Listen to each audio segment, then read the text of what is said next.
চলো ঘুরে আসি সেই কেশবপুর থেকে, আমাদের প্রিয় কবি মাইকেল মধুসূদনের বাড়ির থেকে। আমরা আজকে চলে এসেছি কবি মাইকেল মধুসূদনের সেই জাদুঘরে এবং বাড়িতে।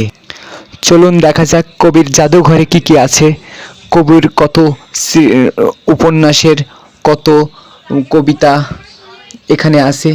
দেখা যাক তাহলে। আমরা জাদুঘরে প্রবেশ করতেই দেখতে পেলাম কবির একটি ছবি, এবং জাদুঘরে আমাদের মতো অনেক দর্শনার্থীরা আছে যারা জাদুঘরের পরিদর্শন করতেছে কবির বাড়ি। এখানে কবির লেখা কিছু কবিতা, কাব্রে, এগুলা কবির কিছু ছবি আছে এখানে। দেখা যাক আমরা আর কবির কি কি দেখতে পাই। এটাও কবির একটি মুক্তির ছবি। তো এই যে লেখাগুলো দেখতেছেন, এগুলো কবির লেখা কবিতা। কবি বিভিন্ন লেখা উপন্যাস, কবিতা, এগুলা কিন্তু বিভিন্ন দেশের বিভিন্ন ভাষায় লেখা।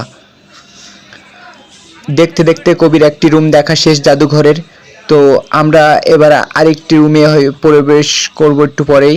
তো কবির এখানেও কিছু ছবি আছে, এগুলোও আপনাদের দেখিয়ে যাই।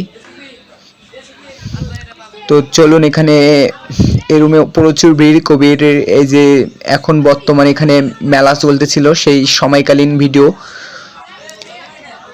তো আমরা কবির সেই রুম থেকে আরেকটি রুমে প্রবেশ করতেছি, যেখানে কবির আরো অনেকগুলো কবির উপন্যাস বা আপনার কবির বিভিন্ন ছবি, আপনার কবির লেখা ভাষায় লেখা বিভিন্ন উপন্যাস। তো এখানে কবির যেগুলো আছে, আমরা যেগুলো দেখছি সেগুলাই আপনাদেরকে সবাইকে দেখানোর চেষ্টা করেছি। অবশ্যই যদি জীবনের সুযোগ পান তো অবশ্যই কবির বাড়িতে ঘুরে আসবেন। যশোর কেশবপুর, মাইকেল মধুসূদন দত্ত, এগুলাকে ব্রিল নামক একটি ভাষা বলা হয়, যেগুলা দিয়ে লেখা। এই ভাষাটা আমরা কিন্তু পড়তে পারবো না, এটা কবি লিখছেন।